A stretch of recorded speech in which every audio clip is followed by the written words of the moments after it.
Good evening, dear friends. This is Santa Claus on May 20th, 2026, bringing you today's stories with a heart full of concern and hope for our troubled world. As we pause to remember this day in history when Vasco da Gama opened new pathways between distant lands, we find ourselves witnessing how our modern world struggles with the delicate threads that bind nations together. Today's news carries both the weight of conflict and the precious possibility of understanding.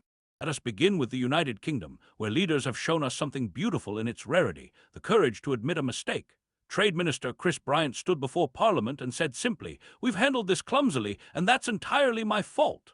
How refreshing it is to hear such honest words in these times when pride so often prevents us from doing what's right. The decision to ease sanctions on Russia, while intended to help British families facing fuel shortages, sparked understandable concern from Ukraine and others who suffer under the weight of war. But in Mr. Bryant's apology, we see the kind of humility that can heal wounds and restore trust. Meanwhile, across the Atlantic, we witness the painful complexities of alliance and friendship as the Pentagon announces it will reduce American forces in Europe by thousands of troops. Poland, that brave nation that has opened its heart so wide to Ukrainian refugees, now finds itself caught in the uncertainty of delayed troop deployments. Yet even here there is hope. Polish Defense Minister Kosiniak-Kamysz reminds us that this is merely a temporary suspension, not an abandonment. How important it is that we remember our promises to one another, especially when the vulnerable depend on our steadfastness. Now, turning our attention to a revelation that troubles the spirit deeply, we learn that China has been secretly training Russian military personnel who then return to fight in Ukraine. This news reminds us how easily we can lose our way when we prioritize politics over people. 200 souls trained in the art of warfare, sent to participate in a conflict that has already brought so much suffering to innocent families. How our hearts must ache for those caught in the machinery of nations, when what the world truly needs is the machinery of mercy. In Spain, we see how the shadows of corruption can reach even the highest offices, as former Prime Minister Zapatero faces investigation for alleged influence peddling and money laundering. Yet let us remember that even in our darkest moments, the light of justice still shines, and the rule of law, that precious gift that protects the weak from the powerful, continues to do its vital work. On the other hand, along NATO's eastern border, we find communities living in fear as mysterious drones cross their skies.